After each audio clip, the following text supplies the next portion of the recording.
The Critshow contains elements of horror, fantasy violence, and adult language. Content warnings can be found in the episode description.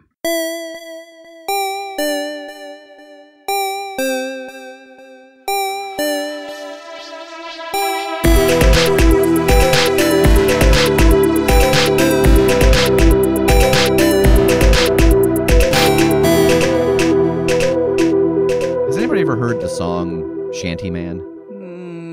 Can you break me off a piece? Can you sing it, some of it, without us getting sued? Maybe.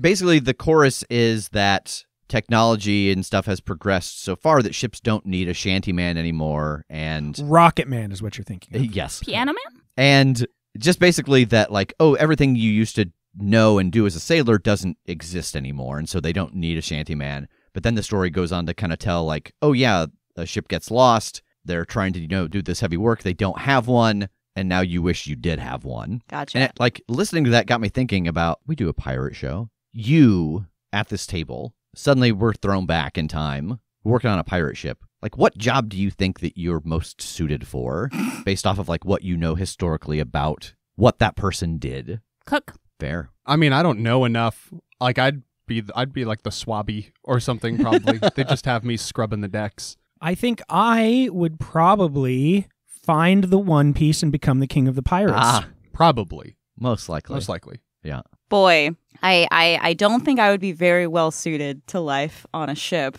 Also, traditionally, women wear bad luck aboard, so I would have to be somewhat in disguise. Yeah, assume you're doing, like, a Viola thing. Yeah. I suppose if I had to have a job, I would take care of the ship's cat. I'm sure that's a full-time job, and train them how to kill the rats and the mice. I was going to say, also, if there's a job where you, like, pet all the animals on board, or, like... Yeah. See, I'd be like, oh, hello, little rats. And then they're like, this is why women are bad luck. No, I do kind of like the idea of being the person that trains the mice and the rats to avoid the cat. Get a nice ecosystem going in here. Perfect. I think I would be, like, the quartermaster. Like, the person who just keeps a log of everything. Who does inventory? Yeah, it was like, oh, we got to go buy this stuff, and, like, you got to estimate how much we're going to need for this trip. But Shantyman got me thinking about that, because I always think of just like, oh, this is the person who sings, but the way, and thank you, Carolyn, for teaching me this, but that, like, the Shantyman was not picked for their singing voice. It was the person who had, like, the most steady syncopation. It was the drummer. Yeah. Nice. But they were the person at the front of any pull, and so that they could see how much pull was left, pick a song that was the right tempo for the weight of the thing being pulled, and be able to stretch out the song if the pull was taking longer. Okay, then that's it. That's my job. Yeah. Yeah, for sure. Yeah, there were different shanties for different tasks on the ship as well. Yeah, like a short pull and a long haul. And, like, there were, like, capstan shanties and, Yeah. like, all different kinds of songs. You knew the song that had the meter that went with the thing you were doing. Yeah, and that, like, the whole pull thing was that, they sang the thing, and then on the chorus, that's when you get the group to pull. And there's all this stuff about how, like, if you had a good shantyman on your ship, they were worth, like, 4 extra hands when it came to pulling, because they could get everybody in sync. Nice. When you reintroduced the idea of the shantyman, I was then kicking myself for saying I would take care of the cat, because I was like, oh, obviously, that's what I would do on a ship. And then you immediately followed it up with, the shantyman does not need to have a good singing voice. And I'm like, well, I guess I can't do that. Put me in the running. All right. I can keep a beat. Let's go. Right? And you just got to be loud and keep a beat. And Yeah, be able to, like, look ahead and be like, oh, this I needs could to do go the longer. loud part. If somebody else can keep beat, I can yell. So what we're discovering is if all of us kind of Captain Planeted, Yeah. we'd make one hell of a shanty. One good shantyman. One worthwhile shantyman. Excellent. So the 5 of us would be worth 4, as good as 4 people. Yeah. We're like Inside Out, just running this shantyman. Running the shantyman might be a new mystery. I started thinking about that. I was like, ooh, the shantyman. I think that's a mystery. Boy, there's just something about the something man. It's immediately kind of sinister. Well, if you would like to get some possible prizes by dressing up as the shantyman for this Halloween, we are doing our Crit or Treat contest. Make sure to get in your submissions by November the 3rd. That is the Friday after Halloween. Get a picture of yourself in costume or your pets or, whatever. Not whatever. make sure it's Your houseplants. your house. If you've got a good houseplant costume, you know what? I'll see it. Yeah. You know what? I will perceive it. All bets are off. If it is related to the show, maybe even including the Shantyman, who knows in the future. Or if you've got our logo in it, we'll put your name in twice, and then we will draw some winners at random and announce them the following week. Don't forget, if it's Chris Kattan, you get put in 3 times. That's Oh my god, is he actually doing that? Yeah. And if it is the character that I modeled after Chris Kattan, you automatically win one of the slots.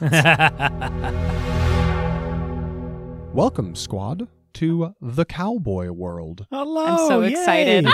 It's gonna be so good. You told us that, and then a week passed. We just sat here for a week with that knowledge. I know. Literally just right here. Just staring at each other. It took us that long to get over the excitement and anticipation to be able to even record again. So Rev's been in peril for a week. I have been in this lizard tail forever.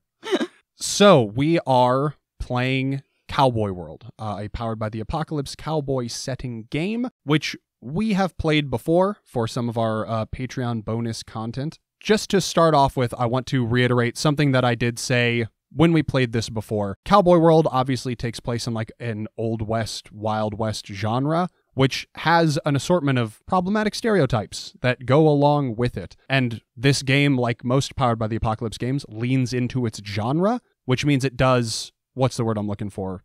Partake of some of those stereotypes that we will not be utilizing. So there might be things you would expect from Western fiction that they're simply not the way they're going to be here, things that this game might recommend that we are not going to utilize. We are, however, going to be utilizing the Weird West part of Cowboy World, or at least some of it. Again, some of those rules touch on concepts that are sort of ableist and insensitive, but the idea of there being magic and monsters and the supernatural here, a la Jonah Hex, or Wild Wild West, or something like that. Weird stuff does exist in this version of the Cowboy World. Cowboys and aliens. Cowboys and aliens. I'm assuming I haven't actually seen that, but I know that there's aliens, so there might be magic. Aliens is right in the title of that one. Aliens doesn't mean magic necessarily. Are there aliens in this game? Is aliens monsters? Let's discuss.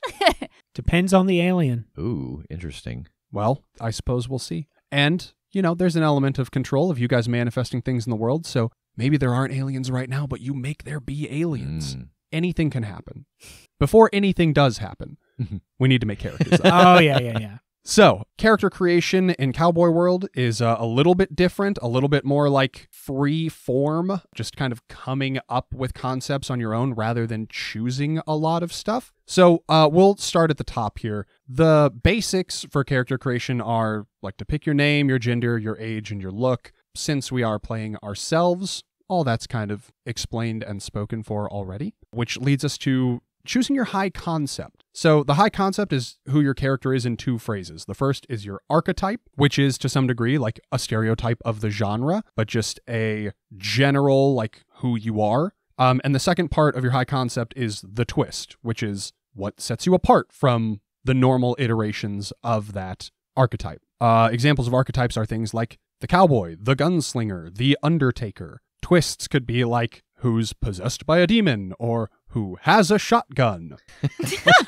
That's my favorite one. That's one of the best examples from the actual text of the game. There aren't really limits on this. There aren't classes in this like there are in other games. It can kind of be whatever word or short phrase you feel summarizes the idea of who you are coming into this world. And whether your high concept is based on you, the character, from Coin World coming through, or who you envision you would be, what role you feel you would serve going into a Wild West world. Either way, I feel is square. So does anybody have thoughts on their high concept, their archetype, and their twist? I do, yes. At least for the archetype, I think because I have this golden gun as I make my way through, that I come out as the gunslinger. And what a twist. I'm from another world. Wow.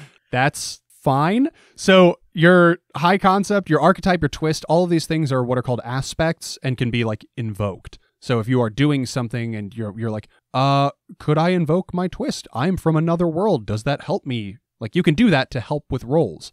So, I mean, genuinely, if that's what you want your twist to be, it could apply to all of you. Everybody could just have the twist, and I'm from another world. But yeah, I mean, I can see situations where you could invoke that as an aspect, and it could be helpful. I'm going to do that. Okay, you just don't want to think any harder about this, do you? Boy, I'll tell you, I've been thinking about it, and I got nothing else. I got nothing. There's nothing twisty about you. No, maybe my knees. Okay, well, yeah, say that. I'm That's the a gunslinger twist. with bad knees. No one expects that. He's like, can we do this at not 10 paces? I can't do 10. Can we do like 5, maybe? 5 paces? How about just like 1 in turn? What if you walk 10, but I promise not to turn until you get to 10? I must stay here. I like all of this. My archetype is one that I actually came up with. It's not from the list of kind of pre-recommended ones, but I'm going with the Maverick. So, are you Tom Cruise? No, how dare you? Okay. I had to check. Legally, you have to tell me. What does that mean? Like, how do you envision the Maverick? I think leaning into my dark side tag as the spooky of port and pulse control, and just kind of that having a wild idea, but being confident that it can work. So just kind of go for it. I also think dating Damien has really lent itself to my fuck around and find out. And my twist is who believes in monster kind. Nice. So the Maverick who believes in monster kind is my high concept. Nice. So for mine, I'm also doing one that was not in Cowboy World. I was thinking about, like, the last time that we went through a portal, we were there for over 2 months. And I think I'm worried that I'm going to be stuck here for a similar length of time. And so I want to make sure that I bring stuff to keep me occupied. So I packed like a musical instrument with me in case we're doing another like week-long travel montage. And I also brought a sketchbook. So my high concept is the artist. And my twist is who's plagued by visions. Okay. Nice. So you are like an all-purpose artist. Much like me in real life, yes. Yeah. I like the idea that my tarot cards all turned into like pages in my sketchbook. That's good. And my high concept, my archetype is the Arcanist. I'm kind of imagining that as we tossed around a couple different ones, the occultist, but I don't really deal with like demon magic, and the archivist because of, That's taken. Like lore, yeah. So just the arcane version of this. Okay. And my twist is who disguises his abilities. And so I imagine using everyday mundane things to try and disguise the magic that I'm doing in case people are uncomfortable by it. That's hilarious. Like, that's the opposite of like the rogue trying to trick people that they are a sorcerer. Yeah. You're like doing it in reverse. That's really good. The anti-counterfeit mage. Yes. Yeah. Perfect. So the next thing we would move into is your character's history. But again, that's sort of just already established for us, isn't it? We know what our character's history is. We've been here for the whole thing. Yeah, we've got about 5 seasons of that. Check. So we'll move on to attributes.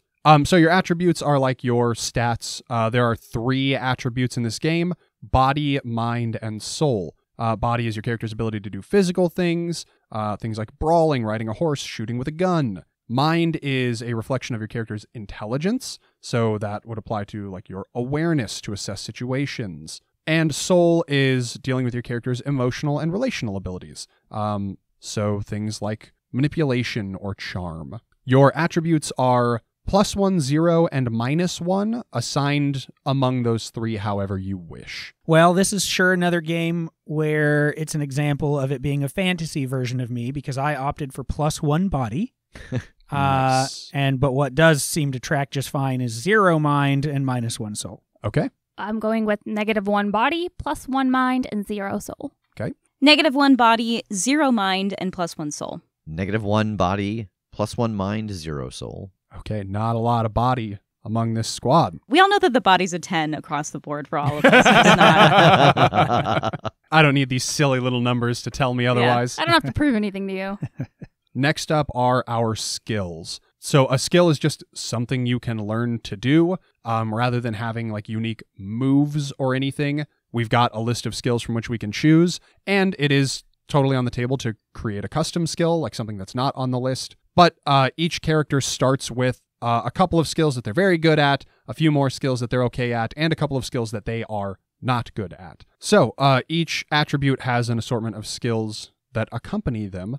Do you all have your skills chosen? I'm starting with shoot, so I have +2 points in that, which will leave my overall score as a 3. Yes. Every skill roll in this is plus the points you have in the skill, plus the relevant attribute. So shoot being a body skill, for Tass that is +2, +1, for a total of +3. My next one is nerve, which is a +2, which gives me a 1 score. Nerve's kind of like, what would you call that? Kind of like the act under pressure almost? I mean, yeah, it's like you're cool. It's like your ability to stay calm under stress. Nice. Okay. I have tracking and survival, which is a +1, which puts me at a 1. Awareness, I have a +1, and with, I think, some of the points that we get, I've boosted that up so that I have an overall 2.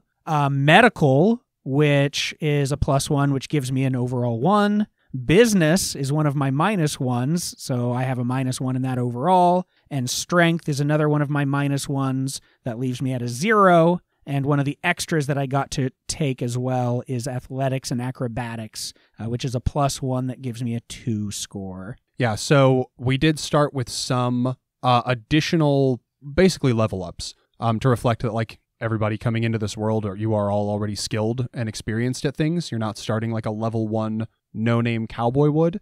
So the resource in this game is called grit, and grit can be spent a lot of different ways, one of which is to increase a level of a skill, or to increase a weird level, which we'll talk about. So everybody started with basically 2 level ups worth 10 grit points, which Tass spent on some of those additional skills and skill ranks. I'm going to do investigate as one of my +2s, which gets me to a 3. My next one is weird, that I have. I'm not really making a new skill, but I'm just labeling it as magic because all of my weird stuff is going to be like arcane magic based. As my other +2, my command, which is kind of getting people to listen in a stressful situation, maybe go along with what you're saying, is a +1. Awareness is one of my other +1s, but equals out to a 2 with my attribute. Strength, which is my last +1, it is a -1 because that's what my body is for a 0, but it felt weird going into this world at a -1 strength. Just myself in the world. I thought, this seems weird. I'm going to fix this. I'm way too strong for this. I can carry at least my own body weight, which is. I can bring all the groceries in at one time. Yeah, exactly. I can't be at this stat. And then my 2 negative skills are mechanics, which actually equals out to a 0. I have a -1 and then a +1 in mind, and sleight of hand, -1 and a -1 in body. So that is a -2 skill. That is god awful. Yeah, but I just thought, this Rev is not like I am mechanically inclined, but I don't think Coin Rev is. He's shifted all his focus over to piecemealing magic knowledge together. Yeah, and Rev, you also introduced the weird skill. So that is one of the like extra Weird West things that we are adding on or adopting in this game. Weird is just a skill that is utilized like all the others. Depending on what type of action you're taking, you might roll plus weird plus your attribute, which is soul. And then there is also a weird level that each player can have, which dictates the degree of weird shit they are capable of. Like, you have your weird skill and then a weird level. If your weird level's only 1, you can only do like kind of weird shit. You can like, I don't know, talk to a bird or something. But like, you might be really good at talking to a bird because your weird skill is a +2. Is that like cantrips almost? Like just that kind of? Yeah, kind of. Yes. It is like having a lower spell level. Cool. Yeah, and that is where I put all of my grit points, was actually raising my weird level, not my weird skill. So I've got a weird level of 3. Okay. For my starting skills, I took weird and empathy for my +2s, bringing me to a +2 for both of those.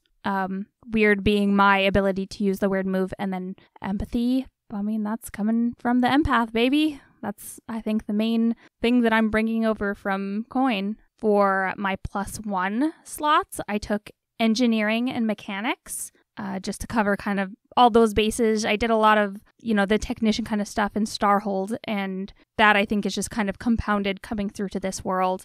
So I end up with a +2 for both of those. My other +1 is stealth, which has me end up at a 0.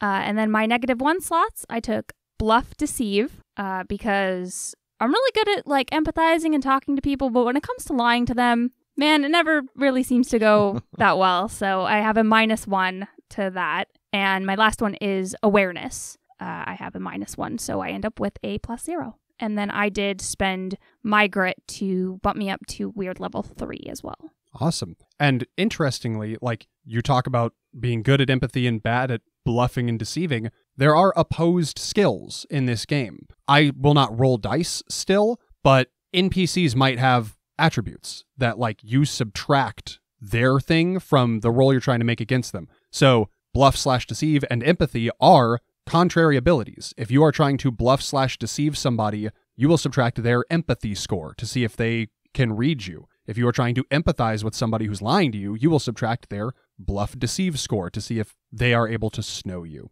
Kim, what do you got? So, my +2 skills are weird and music. Music is a specialized skill, which means that you have to have points into it in order to even do it. So I took that as one of mine. So I have a total of +3 in both of those skills. My +1s, I did bluff deceive for a total of +2. Business. Did you write the question mark at the end of business on your character sheet? No. No. Business? Business? Business is wheeling, dealing, and negotiating. Hiring henchmen. When used to negotiate, business is an opposed skill. I feel like as a child of Strom, I have to start with a decent business stat. I think so. I took charm as my last +1, so that gets a total of +2. And then for my negative stats, I did a -1 in intimidate, giving me a total of 0. And I did a -1 in shoot, giving me a total of -2. Oof. My character has never fired a gun in any game that we've been in. Yeah. That's fair. I also spent my extra 2 level ups to also bring my weird level to a +3. Excellent. A very weird crew. So just to make sure I understand this, like she said, she has a specialized one. I think I have a couple of those too. So technically we can all do most of the skills if we need to, but just at the base of whatever our attribute is, right? Correct. So effectively you have a 0 in any skill that you didn't put on that list. Like you've got no points in the rest of them. You can do them and it's just, plus skill plus attribute, which is +0 plus your attribute. So you're just rolling your attribute. There are 4 specialized skills though, that unless you have points in them, you simply cannot do them. As Kim said, music is one of them. Tass, you have both medical and tracking survival. Those are both specialized. Nice. And Megan, you have engineering, which is specialized. So fortunately, we've got all the specialized skills covered. There shouldn't be anything that simply cannot be accomplished throughout gameplay, other than like just, a general victory and success. All right, so next we will hit our beliefs and goals. Beliefs and goals are, again, aspects that can be invoked. So we do want to codify something so that you have a mechanical way to say like, hey, I want to invoke this thing about my character. I can get a bonus at the thing that I'm doing. So what is everybody's belief and what is the accompanying goal? I've been to one of the other worlds and then only got to hear about the last one. So I think it wouldn't have even mattered what this world was walking into it, that I already would have had this set. That just my belief here is that this world should not fall to Nash's influence. Like already a couple of them had, and if he gets his way, all of them will. So that will make my goal to destroy the magic circles here. Like it is just an absolute drive right now to make sure that we can stop this. Perfect. My belief is that not all monsters are monsters. So monsters in quotation marks first and then not quotations the second time. Just that idea of just because something is supernatural does not mean that it is evil. And I mean, vice versa. Just because something is not supernatural doesn't mean it's good. And so my goal there is to educate the layman. Just have this understanding of that and help people keep that in mind. Nice. That's interesting. We did not talk about these. No. My belief is that not all monsters hide in the dark. And so my goal is to expose evil. And so it's kind of the exact same thing, but the opposite, that Yeah. it's people a lot of times. So Nice. I thought you were going to be like, my goal is that all monsters Monsters are are monsters. monsters. Yeah. my goal is real monsters. By definition, all monsters are monsters, or else words mean nothing. Mine is, I believe that money, charm, and influence get you far. Therefore, my goal is to use violence as a last resort. All right, next, we need to talk about our character's issues. So again, this is another aspect that theoretically you could invoke. It's also possible for me to invoke these things against you in a negative way. So these would be more things that I would probably take advantage of. But each character should have some kind of flaw, something that makes stuff difficult in important times. What is everybody's selected issue? I have gone with that I am hunted by this world's gunslinger. Ooh. Yeah, I think I don't know exactly the details, but I just get this idea that there's almost this sixth sense out there, this person going, no, I'm the fastest and I'm going to prove it. You know what I mean? The idea that they're, in a lot of the other games we play, how there's a playbook and there can only be one of those. Right. Oh, nice. I'm the gunslinger. This town's not big enough for the both of us. My issue is I'll spread myself too thin trying to protect everyone. Nice. Okay. My issue is linked to being here and Jake not being here. So my issue is I'm a generalist and they need a specialist, or I'm a specialist and they need a generalist. That no matter what, even though Jake and I both do magic, I don't know that we do the same kind of magic. And so that is just a fear that I have, that I won't be able to do the right kind of magic at the right time. Yeah. Nice. My issue is, I'm addicted to flattery. All right. This game has a bond mechanic. Each character starts with 4 bond points to distribute between 1 to 4 other characters. No bond can have more than 3 points. You don't have to spend all 4 of them at the start of the game, but this is a way to build your bonds within the fiction. And you can use bond in place of like soul plus skill modifiers if there's ever PvP. Like, rather than using one of your soul plus skill moves at its number, if you've got a lot of bond with that person, you can do that instead. You can lean on the bonds you have with each other. So what bonds has everybody gone with? So I have 2 for Rev and 1 each for Megan and Kim. I think Megan and Kim and I have obviously been through a lot in a short amount of time, which is a good justification to have bond in this new situation at all. But, Rev and I literally go back 2 decades. So I just think that's built up that little tiny bit more. I went with +2 with Tass. I think kind of similarly, knowing him the longest, but also just like he was the first person who, came to talk to me and made me feel like I had a kind of new direction that I could learn this kind of stuff, got me out of that prison, and has kind of just always been that, trusted ear. And so going into a new world, like kind of looking to him again as somebody who knows what to do. He's always kind of got a direction to head. He's shaking his head like that's a terrible idea, but I don't know, your gut's right sometimes. Sometimes on some occasions. And then I have +1 with Kim. I wrote with that Wild Wild West best friend forever, so WWWBFF. And then with Rev I have +1, and I wrote opposite schedules because I feel like I have known Rev longer than Kim, but I've spent more time with Kim, and it's just because like Rev and I are absolutely friends, but it's kind of like when you have a roommate but you work opposite schedules, so one of you opens and one of you closes, and so you only kind of see each other, we only see each other when we're both in the same world. When we're on the same plane, so they both have +1. I have +3 with Tass because, like he said, I've known him so long, and with Jake not being here, him having been one of the first people that I shared this knowledge of, like, oh hey, I know this stuff exists too. And then also, you guys going and getting my soul back and stuff. It's pretty cool. That matters. I have 1 with Megan, kind of a similar idea that, man, I've seen you around. We've chatted some. You date that guy that knocked me unconscious and put me in the trunk.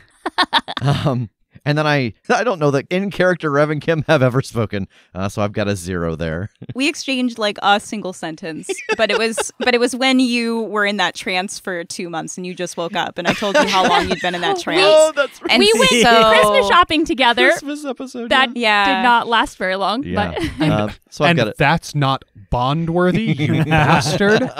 So I got a 0. I live in your house against my will, to be honest. But Yeah, and you talk shit about it all the time. I do. He's like, oh, IKEA this, and yeah, whatever. no, never mind. Can I change this to a negative? So I have 2 bonds with Megan because we're Wild Wild West BFFs, and once a soulmate, always a soulmate. I have 2 bonds with Tass because we're Vision twins. Yeah, we see it. And I have 0 bond with Rev, and next time I just wrote who? What, the sewer guy? I am so looking forward to this dynamic. I thought that guy was a mannequin standing next to the portal. Thought why that mannequin got such fancy robe. He sure has a nice hat. So with bonds, that's kind of like a thing in this game, right? Of what happens when you change your bonds with somebody? So when a bond is resolved, just the new bond you form with that person in its place has to be 1 more or 1 less than the previous bond. Like you can't form a new bond and it stays the same. You've either like gotten closer or you've gotten further apart depending on the resolution of that bond. And then resolving bonds is also one way that players can earn grit, which again, we'll talk about in more detail. Each player has an amount of fame or infamy, but all of those start at 0. Your fame or infamy increase or decrease depending on the deeds you do in the world and how much notice they gain. Like if you do bad things and nobody knows about it, your infamy is not going to go up. If you do good things and nobody knows about it, your fame's not going to go up. It's all about what people see and perceive of you. Each character starts with their gear. Some gear is standard, some is more specific. So everybody has a horse and a saddle. Everybody has a firearm, and they can choose 1: revolver, rifle, or shotgun. What's everybody going to go with? I think that my shotgun has actually changed. I think here it is not just a revolver, but revolvers. Okay, because you have the shoot skill, you can have 2 firearms. So yes, you can have 2 revolvers. Weird that in the world where this would translate 1-to-1, you don't accept it. It Yep. parts down the middle into 2. Yep. I'm going to do rifle. Instead of a firearm, I'm actually going with a bow and arrow. Oh, okay. They've still got how much harm it does and everything. So, I mean, yeah, that's fine. Then yeah, I'll have like a holdout pistol. So yeah, if you have the shoot skill, you have 2 firearms. That is Tass. If you have the brawl or tracking survival skill, you also have a badass knife. I have that. And then you have all the stuff that's necessary for your occupation. For example, mining tools, medical kits, etc. This is really just like a discussion. Does anybody feel like there's anything relevant to their like occupation that they ought to have extra? Yeah, I mean, I think I would have to mark down a med kit since I have the medical skill. Yeah, that's fair. I mean, that's something you carry with you in the regular world anyway. I think also, I'm not sure what all tools this would involve, but, you know, for tracking survival, like maybe something like a compass, if that is even something that works in this world, or, you know, their equivalent, you know, just little things like that for being on the trail. Does magic in this world require components? I don't think necessarily. Okay. So magic is sort of like, just more broadly, weird Yeah. in this world, and it can really kind of manifest however you want it to. Like there is no mechanical need for components, because some people do, you know, like some people are doing like demon shit Yeah. to use their weird skill. Some people are doing like undead shit to do their weird skill. It's all pretty different. So if you want to kind of like theme yours as requiring components and being like conventional wizardry, I dig it, and you can have like a component pouch. Yeah, I talked about the idea of my twist being that I disguise these abilities, and I was thinking that for a large part I use like the rifle to kind of hide the magical blast that I'm doing. So the idea of still putting something into the chamber, you know, some kind of a magical pouch or You do component like pack. alchemical cartridges. Yeah, exactly. That's cool. Yeah. With my like mechanics and engineering skills that I have, I feel like I would have some sort of like toolkit with me all the time. Sure. Yeah, like a tool belt or a toolbox. Yeah, I think it's like a leg holster bag that is just has all the stuff that I would need attached to it. Okay. I'd like to have a musical instrument. Sure. What is it? I'm thinking a mandolin. Okay. That was very popular in like Wild West music because a lot of that music is based on like folk and Appalachian music. So, and I already mentioned my sketchbook, which is my sort of reflavored tarot deck. Perfect. In addition to these things, you also have like your pockets, your saddlebags, your baggage, a way that you can manifest just 5 simple things. Those are basically charges to be spent at will. So if you find yourself in a situation where you need a thing and you could feasibly have it on you, you can just mark one of those charges. Hey, I am marking this off. I have a box of matches now, or I have a lantern or whatever. Once you fill that like fictional slot, it is that thing.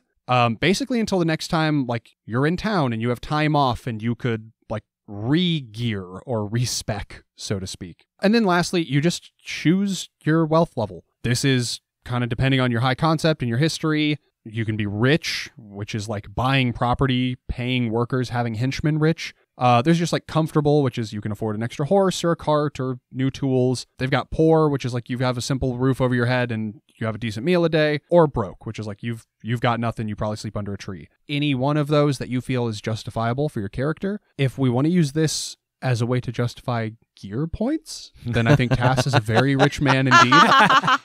I mean, I do have a lot of gear points, but, you know, we also kind of hang on to them for like, you know, when we need to, we can buy a car or something, which I think is equivalent to, you know, you can buy a cart or a horse or whatever. I'd say it's more in the comfortable range than the rich range. Okay. Yeah, and like things aren't really resolved in terms of like dollars in this game. Like it's just if you've got a certain amount of money via your high concept, then, you know, you can afford a certain stuff. Like it's very conversational and narrative driven as opposed to like resource tracking or anything. Sure. I'm poor. Yeah, I think same. I didn't pack for this trip. That's true. Yeah. I'm rich. Like rich, like buy property rich? I think so. I'm the child of Strom, and I came through here with her black card. That's fair. And it just turned into comical sacks of cash with dollar signs on them. Yep. Okay. Let me point you to my skill in business. I need capital. I need startup money.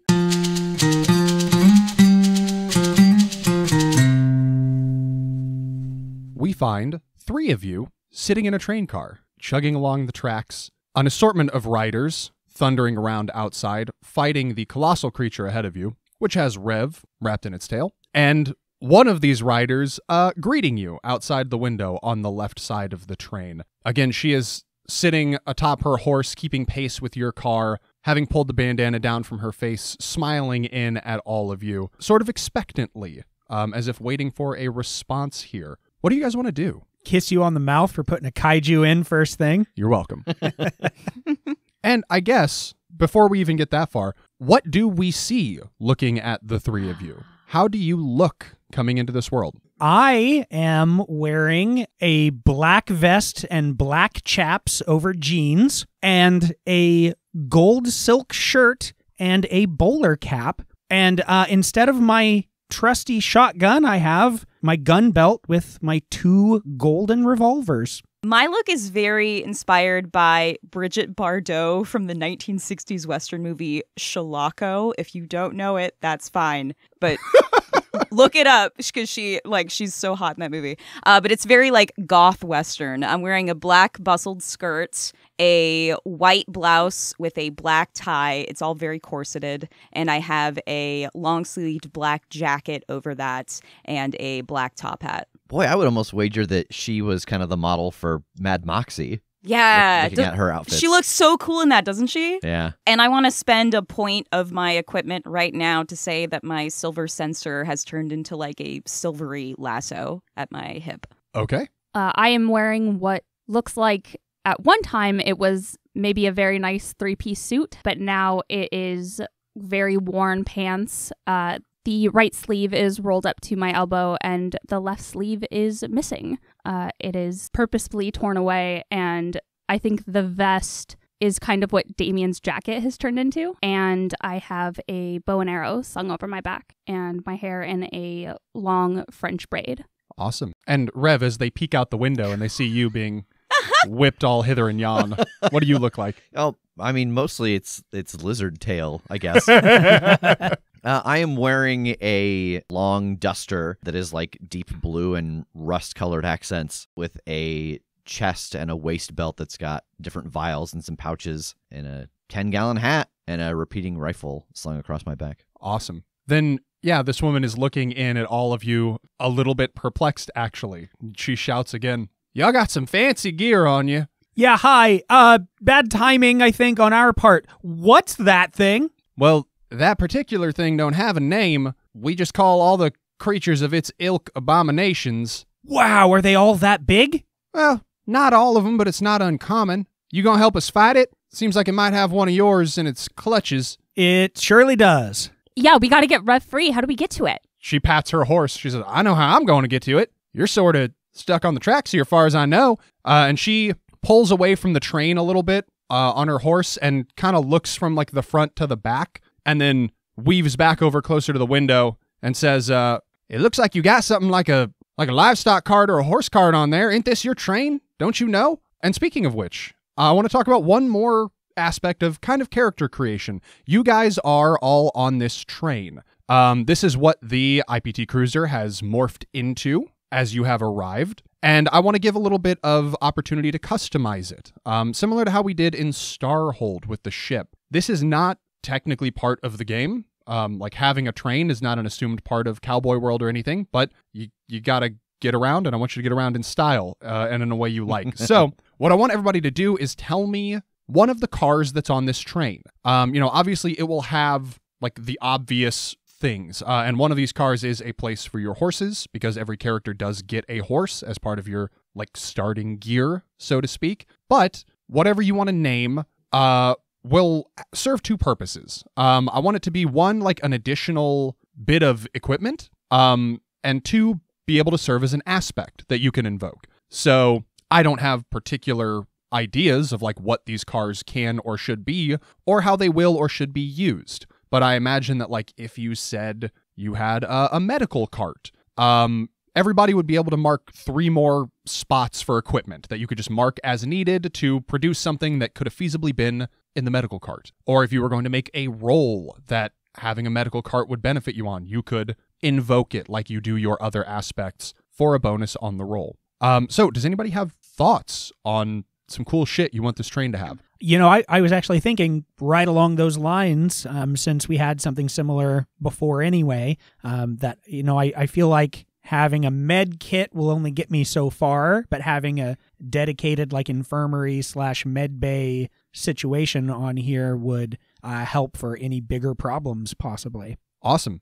So the extra equipment slots are kind of like shared among the group. Like if at any point anybody wants to mark off one of the charges from the medical card to have some sort of medical equipment, you can do that. And like with the rest of your equipment, these things will reset whenever you're like parked at a station in a town again and could feasibly like re-equip. Nice. I will keep track of the cars, and I can keep track of how many charges of each one have been spent, so that like you guys don't all have to have your own separate tracks or anything like that. Cool. I'm going to go with a workshop. I think especially with having a focus in engineering and mechanics, it'd be good to both have tools that I need available as well as like a dedicated place to like work on things if needed. I was thinking like a parlor, like a nice place where we could sit and like entertain guests. It's maybe got a small upright piano. It's got some good liquor, all the nice stuff. Okay. I'm going to say a study or like a billiard room, like a place where you can go and research things. And I guess not billiard room. I'm thinking of Wild Wild West. Where his billiard room turns into the study. Yeah, but a study where you can go and like research things or look at maps, have a sit and let your mind work. Okay. So do we like know this in character? I don't think so. Not yet. I think you'll need to actually move about the train first. And this rider is looking at you, increasingly perplexed in this ongoing and extended silence. Yeah, totally. We've got stuff, so much stuff. Let me check on our stuff to see what we can help with your stuff to help with that. What's your name? My name's Dawson. I'm a member of the Iron Striders. Nice. All right. I'm Tass. Hi. We'll join you. We'll be helping shortly. Yes. And I'm gonna haul ass back through this train. Yeah. All right. You all pass through a medical car, a workshop, a parlor, and a study before you reach a car that has stables within it. And inside are 4 horses. The train, however, is still chugging along. How do you want to deploy your horses, if that's what you plan to do? Tuck and roll, I guess. The whole horse? Yeah. Horses Famously fragile. Horses famously take falls well, yeah. I think that thought occurred. Like I'm sprinting down the length of everything, just checking out what we have and thinking, okay, cool. Wait, who's driving this? Who's in charge? And then our group just starts running to the front of the train. Yeah. And you pass through a study, and then a parlor, and then a workshop, and then a medical car, and then the seating car. I shoot the lizard. I want to look around in this stable. Is there anything set up to be able to, like, get a horse out on the run? Not on the run, no. I mean, it's got, like, the sides of this car, like, sliding, like, barn doors, so you can get the horses on and off this car, but there's no, like, treadmill where you can get them up to speed. And All right. I think that's the first thing you need to invent is, Yeah. I'm imagining, you know how they used to have the thing that was hanging off the side so you could grab the mail as you went by? Yeah. So it's like a strap that goes underneath the horse, and you just get on it and ride in the air, and then you just lower it out. So that's we're just running You're full like, speed. horse, I cannot emphasize enough, you need to be running as fast as possible. I'm gonna cut this rope, and you are gonna touch the ground, and you need to be going the same speed as the train. It's like the moving walkways at the airport, but then it just, like, it slows down as the horse gets further back till Yeah. eventually he's fine. Or it's like those things for dogs who have like arthritis, so Yes. they can walk in the water, but they don't move. So I go to the workshop. Yeah. Tass, up at the front of the train, you don't find a person operating this. There is what looks like an automaton of some kind, actually, sitting in the, like, engineer's spot. It is not a whole person. It is like almost like a podium that's got, like, a torso up of a sort of crude robotic figure whose head turns with some clicks and looks at you as you come in. Hello. It holds up a hand to wave, but you see that it doesn't have a mouth. Okay. Are you the PT Cruise? It nods. Nice. Can you slow down for us so that we can get on horses and ride out of the train safely, please? It nods, and without its head turning back to face the front, its arms start to fiddle with some of, like, the knobs and levers, and you feel the train start to slow. Nice. Thanks, Cruise. And I'm sprinting back down the length of the train again. All right. Rev, you have walked through the portal. Why? What drew you in here? There was, I don't know how to describe it. You know, in a cartoon where there's invisible smell lines and the person just floats? Yeah, there's a pie on the window. Yeah. There was something through the portal that was just so, and I don't know what it is, but it was so strong that it just drew me in. Like this, I don't know if it was smell, if it was some other sense, some 7th or 8th sense, who knows? I am baffled at the thought that a potential kaiju musk pulled you in and not me. Yeah, and I guess I don't know. Is this where what I was sensing was coming from, or is this a unfortunate side effect? Is the lizard baking pies? Yeah. It is strong coming off of this creature. Called it. And I don't know if it's clear to you, being this close to it, whether it's anywhere else or whether it is just this creature. I see. But as you stepped through and you were hit by this scent, you were also just nabbed pretty quickly. Mm-hmm. This thing seemed to be thundering in basically above you, and it just scooped you up. You also see this scene of an assortment of riders seeming to chase a train that kind of just materialized out of nowhere in your direction. And these riders do seem to be fighting this thing. One of them has thrown some sort of explosive keg that seems to have detonated near its legs, and it is changing trajectory. But what do you want to do? What does the outside of this train look like? Train-like, you know. Okay. What about the color? Do I recognize this possibly as the stories they've told me about the cruiser changing? Yes, it has this sort of iridescent shimmer to it. It's got a license plate. Yeah. Oh, it's got a front plate. I chug along. How high am I? So high. You must be. Rev took an edible before he'd started the spell so that he would just be like high the whole duration. He's like, if I gotta be in here for Yeah. 2 months, I'm gonna at least have a good time.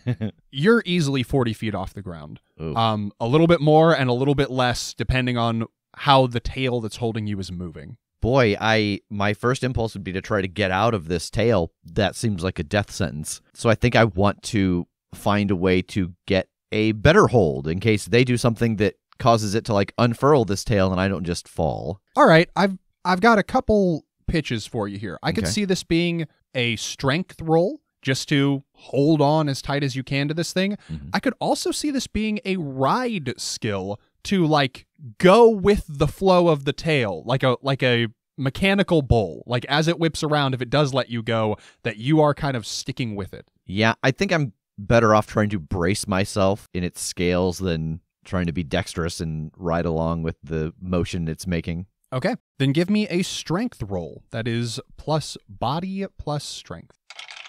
7. All right. So on a mixed success, you succeed, but I add 1 or more. Cost, danger, a worse outcome, or an ugly choice. You squeeze on tight, and as you do, it seems like it triggers some kind of like reflex in this thing that it does lower its tail substantially to the point that like you are kind of hovering above the ground, like in danger of road rash territory almost. But you've got a good grip. You know that unless you let go or this thing like slams you, you're going to stay up off the ground. You're going to be okay. Okay. Back on the train, you feel the train slow down such that you think you could depart on horseback. Yeah, if it seems like this could be a safe route to take, then yeah, start getting the horses ready to go. Cool. Yep. What's everybody's horse look like? I'm going to just go ahead and take the name and look of one of my horses from Legend of Zelda, Tears of the Kingdom, and it's light blue, and its name is Blueberry Milk. It's a blue horse. Yeah.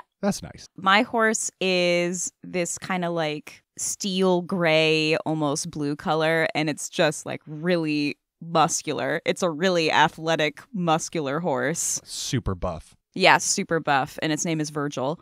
Okay. I think mine is that like pristine light brown that's almost golden. And since we're about to go fight a kaiju lizard, I guess since this is a golden creature here that I'm about to ride, I'm going to call him King Caesar after one of my favorite kaiju that battles Godzilla, or alongside Godzilla sometimes. Does anybody else want to make any notes on like the buffness of their horses? We've got one explicitly I just yoked like horse. listen. If I'm going off of the animal that I'm modeling it off of, then like it must be stated that it's like unnaturally buff for an animal. It's like, you know how horses are like normally very muscular? This one looks like it can and will punch you in the face. Yeah, mine's more like a swimmer body than like lifts, you know. Okay. Mine likes oats, and it shows. Rev, there's another horse in this stable. What does it look like? It's black with like a white strip down its nose, like the little kind of star on its forehead and then down. I almost just made it look like BoJack Horseman. That tracks. Yeah. It's got human legs. It's not very fast. Rev, it carries Rev in its arms. I mean, we've got a blue horse, so all bets are off. That's why we didn't take it out, is because it was really drunk. Yeah.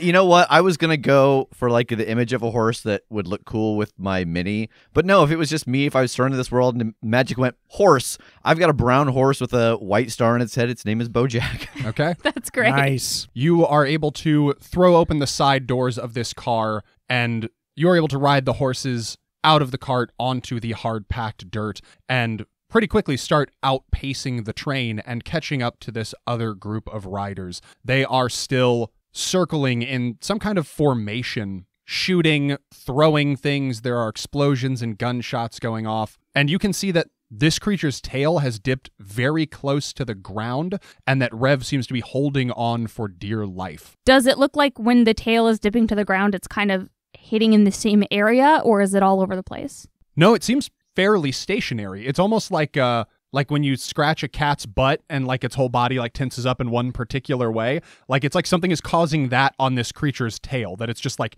tensed in one position and that position is down.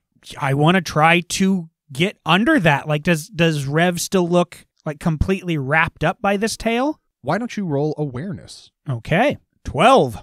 All right, so on a 10+, you succeed. You describe the successful outcome of your action. So what do you do to get a clear line of sight on what you're trying to spot here? I think it's kind of splitting my awareness. It's not just trying to get under where I can see Rev clearly and what's going on with him. It's also being aware of the creature and how it's moving, and I'm staying in its blind spot so it doesn't kind of know to flick its tail at me or claw at me or, remove me from that position because it just doesn't know I'm there. Okay.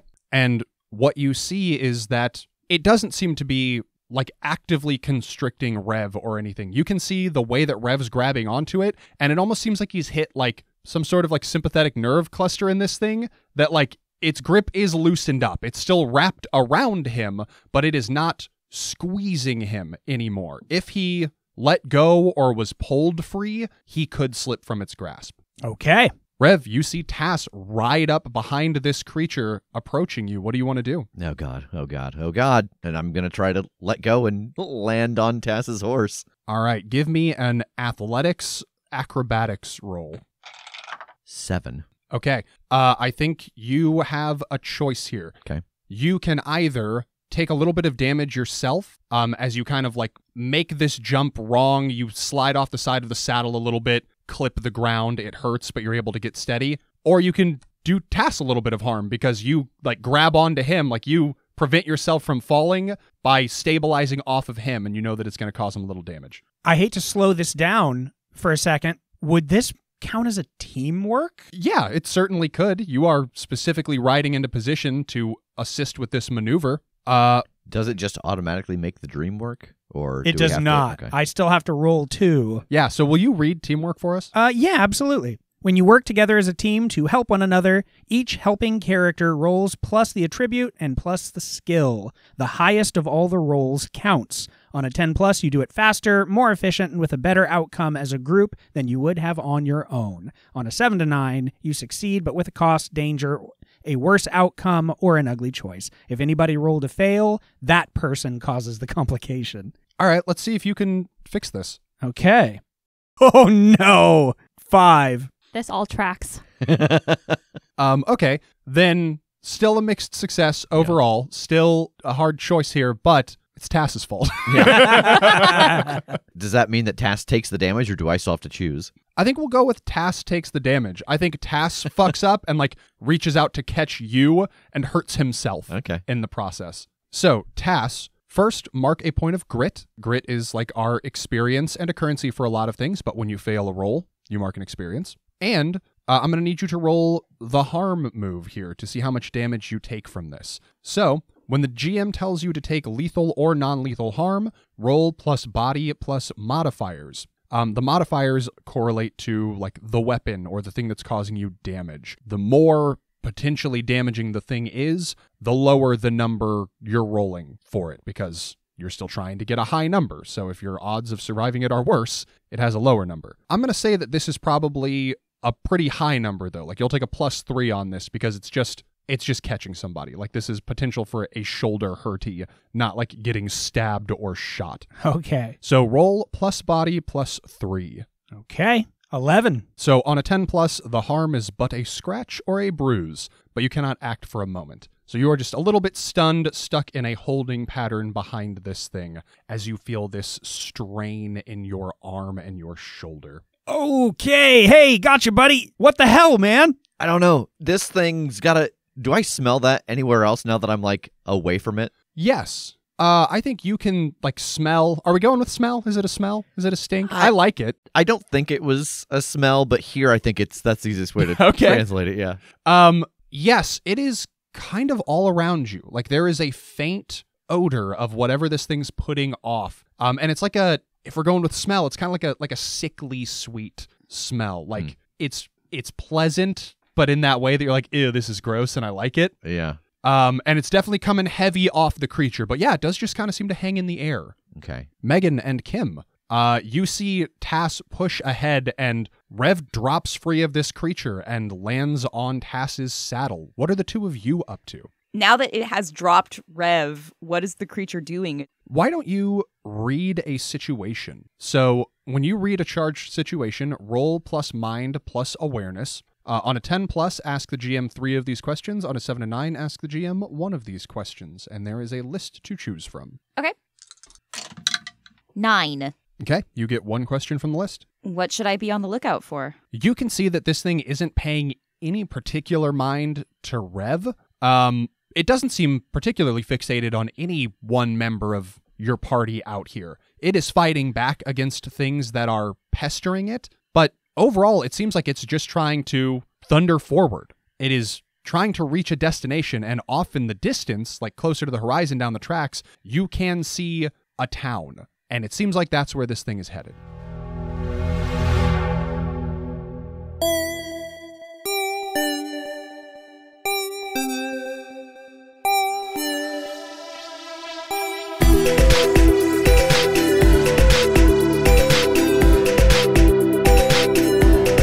The Critshow is a Critshow Studios production, edited and produced by Brandon Wentz with music by Jake Purley. You can find more information about us at thecritshowpodcast.com. To keep up to date with upcoming live shows, contests, and other special events, follow us at The Crit Show on Facebook, Instagram, and Twitter. For even more weekly content, join us at patreon.com/thecritShow.